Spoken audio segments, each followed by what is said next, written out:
아침 말씀을 좀 나누겠습니다. 오늘날 우리들은 인생을 살아가면서 경험하는 온갖 갈등 속에서 우리는 살아갑니다. 특히 우리 가정들을 보면 참 많은 갈등들이 있습니다. 부부간의 갈등이 있습니다. 부부간에 늘 시시때때로 늘 좋지만은 않고 늘 갈등 속에서 그렇게 살아갑니다. 또한 부부간의 갈등뿐만 아니고 부모와 자식 간의 갈등도 끊임없이 일어나는 것이죠. 세대 차이가 있으니까요. 그런데 가정에서 가장 큰 갈등 중에 하나가 어디입니까? 고부간의 갈등, 그렇죠? 특히 한국 사회 속에서 이 고부간의 갈등을 빼놓을 수가 없습니다. 그런데 그것뿐만 아니고 온 사회 속에서 갈등의 소용돌이 속에서 우리가 살아갑니다. 그런데 그 갈등의 원인을 보면 짚고 넘어가면 다 한 가지 이유 때문입니다. 누가 우월하냐, 누가 권력을 잡느냐, 누가 주도권을 잡느냐, 누가 우선권을 잡느냐, 거기에 갈등이 일어난다는 거죠. 부부간에도 남편이 주도권을 잡느냐, 아내가 주도권을 잡느냐, 거기에 갈등이 일어나는 것이고, 고부간의 갈등도 맞죠. 며느리와 시어머니의 그 갈등도 주도권이 누구에게 있느냐, 거기 아니겠습니까? 오늘 마가복음 10장에도 갈등이 있습니다. 예수님의 제자들에게도 이 갈등이 있습니다. 예수님께서 십자가를 지시기 전 얼마를 앞두고 난 뒤에 제자들 사이에서 큰 갈등의 소리가 나타납니다. 누가 더 큰 자인가? 이런 다툼이 일어나기 시작합니다. 마가복음에서는 제자 중에서 야고보와 요한의 형제가 서로 주의 나라에가 임할 때 그들 예수님의 좌우편에 앉게 해달라는 그 청탁으로 인해서 제자들 속에 갈등이 빚어지는 모습을 보게 됩니다. 바로 이때 예수님은 본문을 통해서 제자들이 그 갈등을 넘어서서 갈등하는 자가 아니라 큰 자가 되기 위한 무엇을 해야 되는지를 가르쳐주고 있습니다. 섬김의 삶을 살 것을 이야기해주고 있습니다. 한 걸음 더 나아가서 제자들이 가지고 있는 그 공동체가 섬김의 공동체가 되기를 주님이 가르쳐주고 권면해주고 있다는 사실입니다. 오늘 우리에게도 동일하게 교회 안에도 수많은 갈등들이 있습니다. 성도들 간에 주의 사랑으로 하나가 된 우리 성도들 속에서도, 주의 이름으로 모이는 이곳에서도 끊임없는 갈등 속에 존재합니다. 그 갈등은 어디에서 비롯되느냐 하면, 조금 이따가도 또 이야기하겠지만, 섬김을 받으려고 하니까 갈등이 끊임없이 일어나는 거죠. 끊임없이. 그러다 보니까 다툼이 일어나고 마음의 상처가 일어나고, 우리 교회 속에서도 주님이 오늘 말씀하시는 것은 섬김의 공동체, 섬김의 교회가 되기를 주님이 원하고 계십니다. 결론적으로 이야기하면 45절의 말씀에 보면 이렇게 되어 있습니다. 우리 45절 말씀 앞에 나와 있으니까 같이 한번 읽겠습니다. 시작.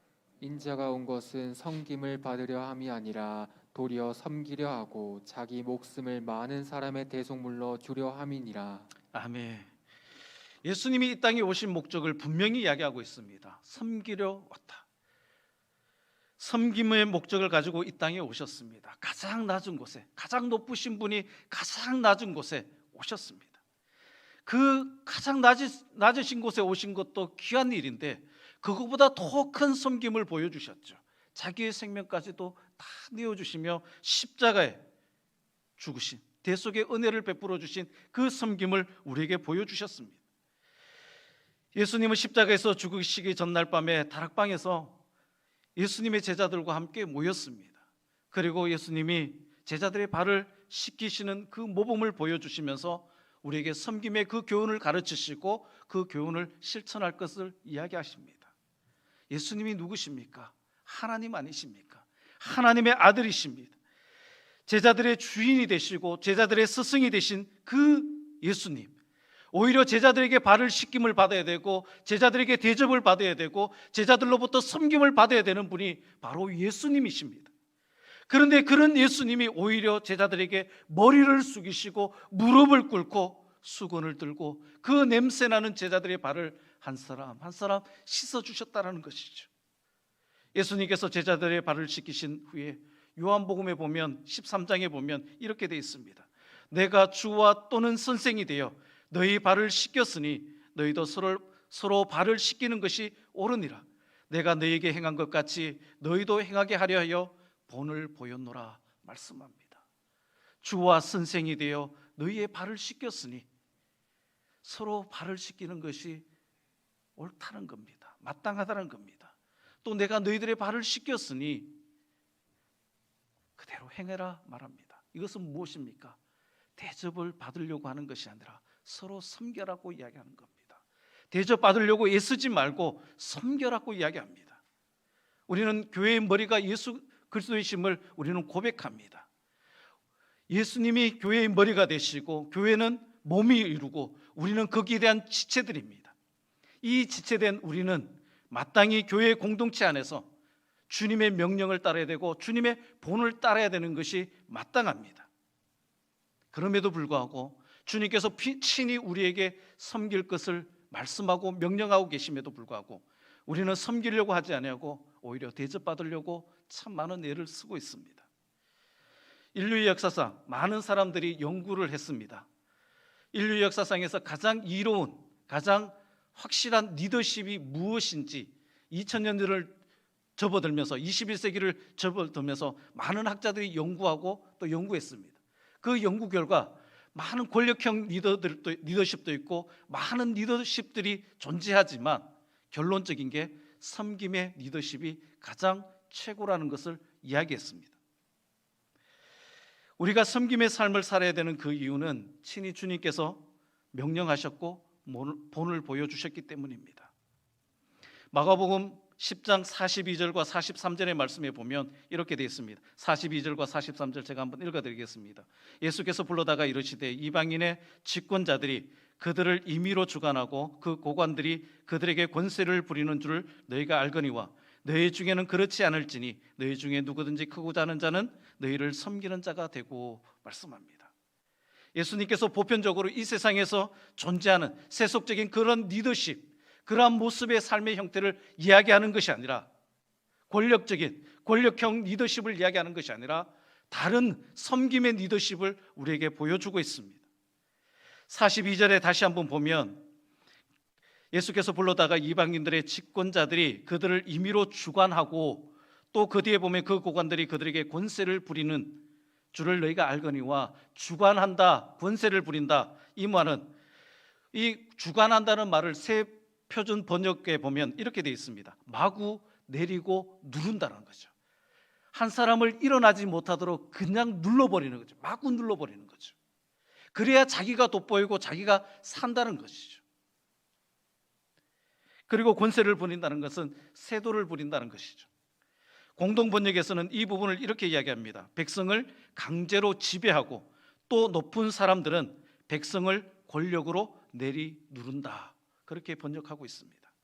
이게 세상이 가지는 리더십의 모습이고 세상이 가지는 삶의 형태의 모습입니다. 그것은 지배하고 내리누르는 겁니다. 자신을 높이려고 합니다. 사람들이 낮은 자리에 쓰려고 하지 않습니다. 다 높은 자리에 쓰려고 합니다. 예수님은 성경 마가복음 사복음서에서 끊임없이 낮은 자리에 쓸 것을 이야기합니다. 저 말석에 쓸 것을 이야기합니다. 그런데 우리는 처음부터 저 끝자리에 쓰는 것이 아니라 처음부터 윗자리에 쓰려고 애를 쓰고 있습니다. 노력하고 있습니다. 그러나 예수님은 높은 곳에서 낮은 곳으로 오셨습니다. 가장 위대하신 분, 이 땅을 창조하신 그 창조주 하나님이 가장 낮은, 가장 보잘것없는 벌레 같은 인간의 몸을 갖고 이 땅에 오셨습니다. 사랑하는 성도님들, 복음이 우리나라에 들어오기 전에 우리 한국 사회는 무슨 문화였습니까? 유교 문화 아닙니까? 유교 문화를 다른 말로 이야기하면 계급 문화입니다. 계급 문화. 한국인들이 모이는 곳에 가면 한국 사람, 새로운 사람들이 만나면 제일 먼저 하는 게 뭐냐면 주도권을 누가 잡느냐를 먼저 합니다. 서로 교제하는 것이 아니라 인사하고 나누는 그런 부분들이 아니라 먼저 우선순위를 먼저 정합니다. 내가 우위에 있는지 낮아 있는지. 그리고 난 뒤에 교제를 합니다. 한번 설명을 해볼까요? 사람을 만나면, 새로운 사람을 만나면 그 사람의 나이를 먼저 묻습니다. 나이를 묻다는 것은 내가 그 사람보다 나이가 많으면 내가 우선순위에 있다는 거죠. 또 학교 선후배를 따집니다. 어느 학교 나왔고 몇 해 졸업생인지를 묻습니다. 거기서부터 이제 주도권이 잡아가기 시작하죠. 또 회사에서는 입사한 연도를 묻습니다. 이 속에 계급적인, 권력적인, 욕구적인, 지배하고자 하는 그러한 욕구들이 풍부하게 너무나도 많습니다. 그래서 한국 사회에서는 윗사람 아랫사람으로 구분하죠. 옛날에 초창기에 우리 한국 사회 속에서 선교사들이 들어와서 복음을 전하고 또 복음의 그 결과를 가지고 자기 파송한 본국에다가 편지를 쓰면서 이런 내용이 있었다라고 이야기합니다. 한국 사회에서 복음을 전하다가 보니까 한국인들은 살고 있는 방에도 계급이 있다고 합니다. 그렇게 이야기합니다. 무슨 말씀인지 이해가 안 되십니까? 상석이 있고 하석이 있고 윗목이 있고 아랫목이 있고 방 안에도 좋은 자리가 있고 나쁜 자리가 있고, 그래서 조두사상, 머리는 뛰어나고 발가락은 하찮게 여기는, 발은 하찮게 여기는 그런 모습들. 손도 우수가 있고 우수는 좋은 손이고 오른손은 좋은 손이고 좌수는 그냥 별 볼 일 없는 손이고, 그렇게 취급을 하는 거죠. 호칭 부분 속에서도 참 많은 것들이 상대를 높이고 자신을 낮추는 그런 모습을 보게 됩니다. 저는, 본인은, 소인은, 불초소생은, 뭐 죄인은, 신은, 뭐 이런 여러 가지 부분들을 통해서 그렇게 나타납니다. 그러나 예수님은 상대가 누구이든지 자신을 호칭할 때 어떤 호칭을 씁니까? 하나의 호칭입니다. 인자는. 이 인자라는 것은 계급을 명칭하는 것이 아닙니다. 사명을 호칭하는 내용입니다. 하나님의 아들로 사람의 아들이 되어서 이 땅에 오신 그 사명을 나타내는 호칭이 바로 인자라는 사실입니다. 예수님이 이 땅에 왜 오셨는지, 왜 사람의 몸을 입고 이 땅에 오셨는지 그 사명을 분명히 아는 것, 그것을 나타내기 위해서 인자라고 표현하고 있습니다. 사랑하는 성도님들, 우리의 삶은, 우리의 신앙생활은 어떤 삶을 살아가고 있습니까? 주님께서 우리에게 맡겨주신 그 사명의 길로 살아가고 있습니까? 아니면 자리 다툼하고 그런 모습으로 살아가고 있습니까? 내가 좀 더 높은 곳에, 내가 좀 더 대접받는 곳에, 내가 좀 더 섬김을 받는 곳에 그렇게 쓰려고 예를 쓰고 있습니까? 주님은 이 땅에 오시면서, 이 땅에서 사시면서 어떤 자리에 앉느냐가 중요하지 않았습니다. 예수님의 모든 삶의 포커스는 어디에 맞춰져 있었습니까? 예수님이 이 땅에 오신 목적, 그 사명의 모든 포커스를 맞추고 사역을 감당하셨습니다. 천대받아도 죄인들과 앉는 낮은 자리에 앉으셔도 아무런 상관이 없었습니다. 왜냐하면 그것이 예수님이 이 땅에 오신 목적이고 이 땅에 사명자로 살아가는 그 모습이었기 때문입니다. 그런데 우리의 모습은 어떻습니까? 올 한 해도 우리가 지나오는 이 과정 속에서 과연 우리의 사명 제대로 감당하고 있습니까? 사명의 그 자리 속에서 우리가 묵묵히 섬기며 나가고 있습니까? 우리는 자신의 집안들을 이야기할 때 우리 집안에 누가 있었고 예전부터 예로부터 뭐 종성이 있었고 뭐 그런 이야기들을 참 많이 합니다. 어떤 벼슬을 했던 사람이 있고 시장이 있었고 뭐 장관 출신 또 우리 집안에 있었다라고 그렇게 자랑합니다. 그런데 중요한 것은 그 사람이, 그분이 그 자리에 있을 때 무슨 일을 했는지에 대해서는 이야기하지 않습니다. 우리 집안에 어떤 분이 장관, 뭐 윗대에 어떤 분이 장관을 지냈으며 그 장관 때에 어떤 일을 했는지에 대해서는 이야기하지 않습니다. 무엇을 위해서 섬겼는지, 어떤 일을 감당했는지 이야기하지 않습니다. 오늘 우리의 모습들 한번 생각해 보십시다. 이제 70주년을 우리는 끊임없이 이야기하고 있습니다. 은혜로 걸어온 그 70년의 걸음 속에 과연 우리 교회가 내놓아야 될 그것이 무엇인지, 주님께서 우리 교회를 향해서 맡기신 그 사명을 어떻게 감당해 왔는지, 어떤 걸음을 걸어왔는지, 그 걸음 속에서 과연 어떤 결과가 나왔는지 이야기해야 되지 않겠습니까? 우리가 변하려면 세상 속에서 섬기는, 세상 속에서 이야기하는 그러한 리더십의 모습이 아니라 오늘 주님께서 우리에게 이야기하고 계시는 섬김의 리더십으로 바뀌어야 됩니다. 우리가 세상을 변화시키려면 세상의 방법으로는 안 됩니다. 주님이 가르쳐 주신 그 방법으로 우리는 감당해야 되는 것이죠. 43절의 말씀이 이렇게 시작합니다. 너희 중에는 그렇지 않을지니, 너희 중에는 그렇지 않을지니. 오늘 우리 믿는 성도들은 그렇지 않을지니, 그것이 42절의 내용을 이야기하는 것 아닙니까? 예수께서 불러다가 이르시되 이방인의 집권자들이 그들의 임의로 주관하고 그들의 고관들이 그들에게 권세를 부리는 줄 너희가 알거니와 너희는 믿는 사람은 예수님을 믿는 사람들은 성도들은 그렇지 않을지니 너희 중에 누구든지 크고자 하는 자는 너희를 섬기는 자가 되라고 말씀하고 있습니다. 섬김에서부터 변화가 일어나는 겁니다. 왜 교회 안에서 상처를 받습니까? 교회 안에서 왜 시험에 듭니까? 섬김을 받으려고 하니까 그렇죠. 내가 섬기면 상처받을 일이 잘 없습니다. 내가 낮아지면 상처받을 일, 속상할 일이 없습니다. 그런데 자꾸 우리는 우리가 대접을 받으려고 하고 우리가 섬김을 받으려고 하니까 저 사람이 나를 섬겨주지 않으니까, 저 사람이 나를 알아주지 않으니까, 주님의 일 열심히 해놓고 사람들이 나를 알아주지 않으니까 우리 속에 섭섭함이 들어오는 것이죠. 그래서 시험에 드는 거죠. 사랑하는 성도님들, 우리는 섬김의 삶을 살아가기를 소망합니다. 주님이 명령하셨습니다. 높은 곳에 앉는 것이 아니라 낮은 자리에서 섬김의 모습으로 살아가기를 바랍니다. 우리가 다 잘합니다. 섬긴다는 것 잘합니다. 그런데 왜 섬기기를 싫어하는 이유가 있습니다. 섬김은 우리에게 고난을 가져다 주기 때문입니다. 다시 표현하면 힘들기 때문입니다. 고생스럽기 때문입니다. 그러나 성경은 우리에게 계속해서 이야기합니다. 우리가 잠시의 고난을 견딜 수만 있다면 섬기는 자에게 영광이 약속되어 있습니다. 로마서 8장의 말씀에 보면 이렇게 되어 있습니다. 생각하건대 현재의 고난은 장차 우리에게 나타날 영광과 비교할 수 없도다. 옛날 성경에는 좋게 비교할 수 없도다, 그렇게 표현하고 있습니다. 지금 내가 섬기는 것 때문에 힘들고 고난스럽고 어려운, 또한 당황스럽고 힘든 그것, 나중에는 다 주님의 영광으로 돌아온다고 이야기하는 것이죠. 우리가 열심히 섬깁니다. 교회 안에도 여러 부분들 속에서 섬기는 분들이 참 많습니다. 그런데 교회 안에서 가장 섬기기를 싫어하는 부분들이 있습니다. 어디냐면 교사죠. 주일학교 교사입니다. 교회학교 교사입니다. 교회학교 교사를 섬기면 왜 힘드냐면 결과가 빨리 안 나오니까요. 빨리 안 나오니까. 이 아이들을 가르치고 결과가 빨리 참 나오면 참 좋겠는데 요즘 세대는 더 심하죠.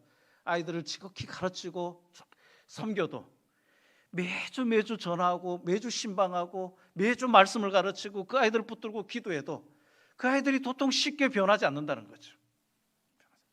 그 결과가 빨리 나오지 않으니까 힘들어서 지쳐서 섬기기를 포기하는 경우들이 참 많습니다. 또 한 가지는 지금은 하고 있지 않지만 식당에서 봉사하는 일, 주방에서 섬기는 일 참 힘듭니다. 노력의 대가가 참 없습니다. 열심히 이제 더워지는 이 여름 때 땀 뻘뻘 흘리면서 그 뜨거운 불 앞에서 열심히 섬기는데 그 섬김의 모습을 보면서 참 밥을 맛있게 먹으면 참 좋겠는데 먹으면서 한마디를 툭 던지고 가시죠. 왜 이렇게 싱겁니 짜니 뭐 이렇게 던지고 나면 그렇게 땀 뻘뻘 흘리고 섬겼던 분들이 이 마음 즐겁게 기쁨으로 섬겼던 그 모습들, 비록 힘들지만 땀 흘리고 수고스럽지만 그렇게 섬겼던 그분들이 그 한마디 속에 모든 게 다 기쁨이 사라져 버립니다. 그 속에 마음의 상처가 남는 것이죠. 너무나도 안타까운 것이죠. 좌절하고 원망하고 포기하는 경우들이 참 많습니다. 그러나 오늘 본문은 이렇게 약속된 영광이 분명히 있다라고 말씀합니다. 우리 40절 말씀입니다. 40절 말씀 한번 보도록 하겠습니다. 같이 보겠습니다. 시작. 내 좌우편에 앉는 것은 내가 줄 것이 아니라 누구를 위하여 준비되었든지 그들이 얻을 것이니라. 아멘. 주님의 좌우편에 앉는 것은 내가 줄 것이 아니라 누구를 위해서 준비되었든지 그들이 얻을 것이니라. 분명히 주님의 좌우편에 앉는 주님이 주시는 그 영광에 있다라는 겁니다. 그러므로 오늘 사랑하는 우리 성도님들은 묵묵히 섬기시기 바랍니다. 힘듭니다. 어렵습니다. 땀 흘리고 수고하고 때로는 원망의 소리를 듣고 때로는 싫은 소리를 듣고 때로는 마음의 상처가 남고 아픕니다. 그렇지만 주님이 명령하셨으니까 그 말씀을 지키고 순종하면 나중에 주님께서 우리에게 주실 그 영광이 우리에게 있음을 기억하며 섬기는 저와 여러분들의 모습이 되기를 소망합니다. 우리 37절 말씀 우리 한 번만 더 읽어보도록 하겠습니다. 37절 말씀입니다. 시작. 여짜오되 주의 영광 중에서 우리를 하나는 주의 우편에 하나는 좌편에 앉게하여 주옵소서. 아멘. 37절에서 영광의 자리를 보장하라는 그 말에 예수님께서는 그들이 먼저 마실 잔이 있다라고 말씀합니다. 그것은 예수님께서도 먼저 마신 고난의 잔이고 고난의 세례였던 것입니다. 이 잔도 먼저 주님이 먼저 마셨다라는 겁니다. 주님이 우리에게 고난을 감수하라고 고난의 잔을 마시라고 하면서 우리에게 잔만 떠내미신 것이 아니라 친히 먼저 그 고난의 잔을 마셨고 고난의 세례를 먼저 받으셨다는 겁니다. 그랬을 때 성경은 예수님을 영광스럽게 하셨다라고 이야기하고 있습니다. 빌립보서 2장의 말씀에 보면 이렇게 되어 있습니다. 제가 한번 읽어드리겠습니다. 사람의 모양으로 나타나사 자기를 낮추시고 죽기까지 복종하셨으니 곧 십자가에 죽으심이라. 이러므로 하나님이 그를 지극히 높여 모든 이름 위에 뛰어난 이름을 주사 하늘에 있는 자들과 땅에 있는 자들과 땅 아래에 있는 자들로 모든 무릎을 예수의 이름에 꿇게 하시고 모든 이름으로 예수 그리스도를 주라 시인하여 하나님 아버지께 영광을 돌리게 하셨느니라. 기꺼이 그 섬김의 본을 보여주셨던 이 예수님, 고난이 있었고 힘듦이 있었고 수많은 모욕과 조롱의 소리가 그 속에 있었을 때 그것을 참고 주님이 주시는 그 사명의 길로 걸어갔을 때 나중에는 주님께서 그를 영광스럽게 하셨다라는 말씀입니다. 그러므로 하늘의 영광을 바라보는 자마다 먼저 섬기는 자가 되기를 소망합니다. 이 섬김에는 고난이 따라옵니다. 섬김에는 땀이 흘러야 됩니다. 그런데 우리는 자꾸 섬기는 것을 말로만 섬기려고 해요. 말로만 섬기려고 해요. 교회 안에서요, 요즘 들어와서 계속해서 교회 안에서 가장 많은 또 사회에서 가장 많은 단어가 있으면 무슨 단어냐면 건강한 교회, 건강한 공동체, 건강한 사회, 이런 말들을 참 많이 합니다. 그런데 왜 건강한 것을 이야기하면서도 왜 건강하지 못하느냐? 그 이유는 말만 하기 때문입니다. 섬기려고 하지 않기 때문입니다. 이 섬김에는 분명히 땀이 있어야 된다는 것을 기억하시기 바랍니다. 말로 섬기는 것 아닙니다. 땀으로 섬기는 겁니다. 헌신하는 겁니다. 희생하는 겁니다. 우리는 코로나가 이루기 전에 매달 헌신 예배를 드렸습니다. 헌신의 뜻이 뭡니까? 몸을 드리는 겁니다. 몸을 드리는 것. 몸으로 섬기는 겁니다. 그래야 섬겨야지만 후에 고난 후에 우리에게 영광이 주어진다는 사실을 우리가 기억하기를 소망합니다. 말씀을 정리하면서 한 청년의 이야기를 하고 말씀을 마무리하려고 합니다. 예전입니다. 아주 한참 된 청년입니다. 이라크에서 순교를 한 우리 청년입니다. 김선일 형제라는 사람, 매스컴을 통해서도 여러분들 많이 아실 겁니다. 이 사람이 세상을 떠나기 전에 세상을 떠나면서 교회 안팎에서 많은 논쟁들이 일어났습니다. 이 사람을 순교자로 봐야 될 것인가, 아니면 그냥 죽은 사람으로 봐야 될 것인가, 많은 논쟁들이 일어났습니다. 그것은 이 김선일 형제가 죽기 전에 마지막 미디어에서 살고 싶다라는 그 단어를 외쳤기 때문에 순교자로 볼 수가 없다. 그래서 전도하거나 선교한 흔적을 찾을 수가 없다. 그렇게 이야기한 사람들도 적지 않게 많았습니다. 그런데 또 어떤 사람들은 이 김선일 형제가 이라크에 들어가서 전도했을 때 이 테러 분자들이 그 전도한 내용을 그대로 방송하겠느냐, 미디어를 통해서 내보내겠느냐, 그런 이야기들을 참 많이 합니다. 김선일 형제가 이라크에 붙들리기 전에 신앙의 흔적을 찾는 사람들도 참 많았습니다. 전도하고 순교했을 가능성을 변호하는 사람들이 참 많았습니다. 참수 당하기 전 사흘 전에 이라크의 그 테러 단체의 사이트에 이런 이야기가 있었다고 합니다. 이 김선일 형제를 죽이는 그 이유가 한국이 이라크에 파병을 했기 때문이 아니라 이 김선일 형제가 이라크에 와서 복음을 전하는 이교도였기 때문에 참수한다라는 사이트에 그 내용의 글이 올라왔다라고 합니다. 그러면서 한국 많은 사람들이 그렇게 이야기를 하죠. 순교자로 봐야 된다라는 이야기를 참 많이 합니다. 그것은 이 김선일 형제의 카페에서 가지고 있었던 그 카페 속에서 자신의 신앙의 그 걸음들을 이야기했던 것이 있습니다.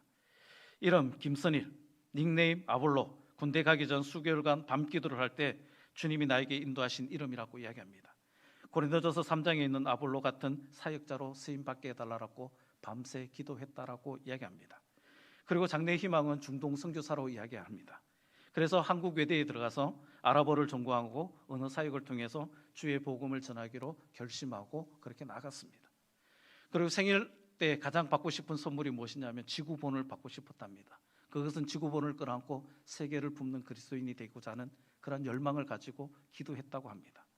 그리고 그가 가장 좋아하는 성경 구절은 아까 제가 읽었던 것처럼 로마서 8장 17절과 18절에 보면 그 내용이 개역 한글로 되어 있습니다. 자녀이면 후사 곧 하나님의 후사요 그리스도와 함께 한 후사이니 우리가 그와 함께 영광 받기 위하여 고난도 함께 받아야 될 것이니라. 생각하건대 현재의 고난은 장차 우리에게 나타날 영광과 좋게 비교할 수 없도다. 이 김선일 형제의 소원이 있다면 적어도 하루에 2시간 이상 기도하는 것이고 예수님을 위하여 죽을 수 있는 정도의 믿음을 가지는 것이 이 김선일 형제의 소원이었다라고 이야기하고 있습니다. 여러분들은 어떻게 생각하는지 모르겠습니다. 이 김선일 형제는 섬김의 모습을 보였습니다. 복음을 위해서 섬겼고 주님을 위해서 섬겼습니다. 그리고 고난도 받았습니다. 그리고 아마 지금 또 하나님의 영광 중에 있을 것입니다. 이제 우리의 모습들 아니겠습니까? 비록 해외로 나가서 선교하지 못한다 할지라도 우리가 있는 이 교회 안에서 또 우리의 삶의 현장 속에서 주님이 우리에게 명령하셨고 또 우리에게 본을 보여주신 그 섬김의 모습들이 우리 안에 있기를 소망합니다. 그래야만 우리의 삶이 더욱더 하나님 앞에 복된 모습으로 나가게 될 것입니다. 자꾸 섬김을 받으려고 하지 마십시다. 섬기려고 합시다. 남을 격려하려고 합시다. 남을 위로하고 또 남에게 힘을 주고 용기를 주고 그렇게 나가야만 우리 속에 기쁨이 충만해집니다. 그런데 자꾸 섬김을 받으려고 하면 우리 속에서 끊임없는 아픔들이 일어나기 시작하고 기쁨이 뺏겨버립니다. 이제 올 한 해도 이제 3분의 1이 지났습니다. 오늘 4월 마지막 주일입니다. 4개월을 지나면서 하나님께서 올 한 해 동안 우리에게 주신 그 사명 또한 그 직분들 무엇인지를 다시 한번 생각해 보시기 바랍니다. 하나님께서 왜 아직도 나의 생명을 지금 연장시켜 주셨는지, 생명의 호흡을 하고 있는지, 그저 그냥 생명의 호흡을 하도록 냅두지 않았습니다. 하나님께서는 분명히 우리에게 생명의 호흡을 연장시켜 준 데는 분명한 목적을 가지고 있습니다. 하나님이 우리를 통해서 하실 일이 있기 때문에 우리에게 생명의 호흡을 주고 계시는 겁니다. 그러면 그것이 바로 사명이기에 그 사명을 잘 감당하는 저와 여러분들 되기를 소망합니다. 그 사명 감당할 때 낮은 자로 겸손한 자로 섬기는 자로 그 사명을 잘 감당해서 주님의 영광을 드러내는 우리 교회와 또 우리 성도들이 다 되어지기를 소망합니다. 기도드리겠습니다. 살아계신 아버지 하나님 감사를 드립니다. 예수님께서 이 땅에 오시고 또 우리에게 본을 보여주시고 우리에게 명령하신 그 섬김의 삶이 우리의 삶 속에서 그대로 나타나기를 소망합니다. 이제는 대접을 받는 자가 아니라 대접하는 자로, 섬김을 받는 자가 아니라 섬기는 자로, 높은 자리에 앉는 자가 아니라 낮은 곳에서 섬기는 자로 살아갈 수 있도록 주님 인도하여 주옵소서. 그래서 우리의 삶이 더욱더 기쁨이 충만하고 위로가 충만하고 하나님이 주시는 그 영광이 넘쳐나는 아름다운 삶이 다 될 수 있도록 주님 축복하여 주옵소서. 감사드리며 예수님의 이름으로 기도드리옵나이다. 아멘.